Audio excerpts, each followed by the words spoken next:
Oh, hello. I didn't see you there. For this episode of the Saguaro video series, we're going to be heading up to Benson, Arizona to meet with one of the saguaro ranchers we've been working with to procure our saguaros. He has a ton of knowledge about saguaros and he's really passionate about it. So let's go to him. I'm Andy Smallhouse, and I live in Redington, Arizona, and I'm a fifth-generation rancher and farmer and saguaro grower. So we started about 17 years ago growing saguaros. It's a long process, and we just to make the ranch and farm more sustainable. I felt like saguaros was in high demand. It's sort of an iconic thing for people that move in. Arizona's growing. So we start them from seed. We use like a pepper shaker. We collect the seed. It's like the size of a poppy seed. We make our own soil out of sand, gravel, manure, sawdust, and a sawdust type mulch. And that's how we've learned a lot over the years, but we've sort of come up with our own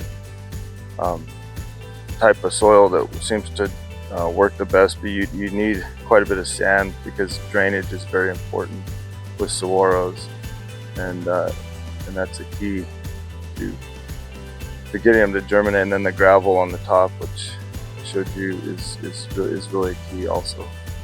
We try to select the seed from the coldest places, which we're in one of the coldest regions. We're at the end of the Sonoran Desert, so we're in that region. But even within the region, we find the coldest and the healthiest looking saguaros, and that's what we collect our seed from.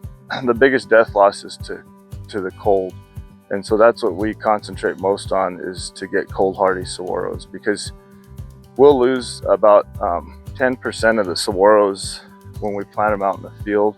And the little saguaros that we're growing from seed, you're talking like 50% loss. So it's not exactly an easy business because it takes so long.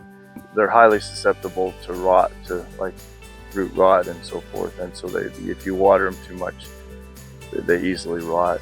And then you have to deal with like varmints, birds eating them. They really they must be sweet when they're small, because the mice, rats, rabbits, birds like to eat them. Another pest is a knock-tooth moth, and it bores into the smaller cactus. It's real prevalent, and it'll kill the smaller ones if you don't catch it immediately. And on the bigger ones, they can survive. They'll just have scar tissue. Mealybugs will knock out your whole greenhouse if you're not on top of it, and as will the moths. So that's a constant job to watch that. Do it because I love conservation, and I love working with animals and the land. I mean, that's what I went to school for. I grew up out here. Once you grow, you sort of have to grow up out here to be able to do this hard work, because there's not a lot of profit in it. You have to love the land, and my goal is to pass it on to my kids, and that's my main goal. And in order to do that, I want to create as much sustainability as possible, and that's why I went into saguaros. It's a long investment, but I really think it's one of my best investments is going to saguaros.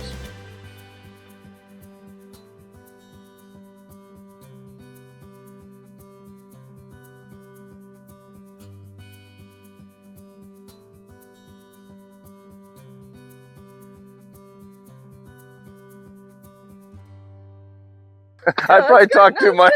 I'm passionate about it.